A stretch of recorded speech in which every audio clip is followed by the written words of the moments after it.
Okay, good day, my beautiful students. Today we shall be looking at what? Physical quantities. So when we say physical quantities, they are those quantities that have measurable properties, okay?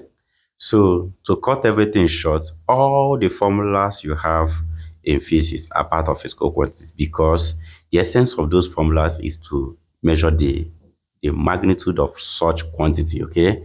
Now, these physical quantities are now divided into two. We have what we call the fundamental quantities and the derived quantities. Okay. So we are going to look at what the fundamental physical quantities. So we say that fundamental physical quantities are those basic quantities that are independent of what other quantities. The important thing you should note here is what they are what independent of what other quantities, and they are part of what a physical quantity. Okay, so here we are going to be talking about 8 fundamental quantities because in examination you should be expecting fundamental quantities to be what? 8. As far as you are writing the examination, WAEC, JAMB, NECO, So we have 8 fundamental quantities I'm going to list out for you guys. So here we are going to talk about the fundamental quantities, and we're going to talk about the symbol that we use to represent them and their units. Even we have fundamental units, okay?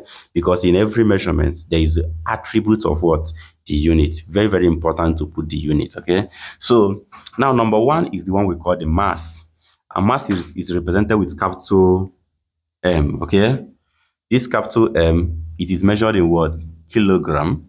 So number two is what? Length or distance or height. Anything from one point to another. Distance, height, altitude. All these things are what? Part of what? The length. Okay. So the second one is what? Length or distance or height or altitude or width, and is measured in what? Represented in what? With L, and measured in what? Meter. So the third one is what? The time, and the time is what? Capital T, measured in seconds. The fourth one is temperature, and temperature is what? Measured in what? Kelvin and Celsius. So the next one is what? Electric current, and the electric current is what? Capital I, measured in ampere.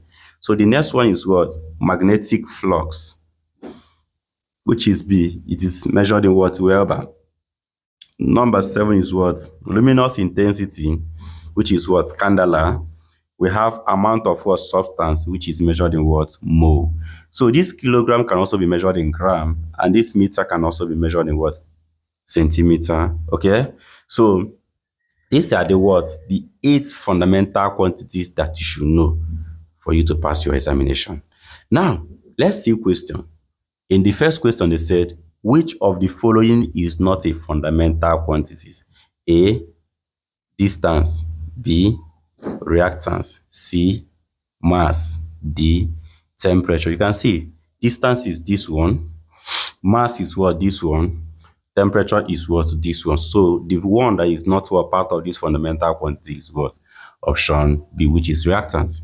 Then number 2, he said, which of the following quantities is a fundamental quantity? Okay, we have electric current, radiant, force, and moment. Okay, so the one that is what? They say, which of the following is a fundamental quantity?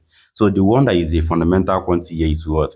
The electric what? Current. Because look at the fundamental quantities. We don't have radiant here. We don't have force there. We don't have momentum. Okay. So my beautiful students, once you know this thing, you don't have problem in passing your examination concerning fundamental quantity. So I still remain your boy, Kosi the Great. So I'm here to give you every details you need to know in physics for you to pass your examination. So see you.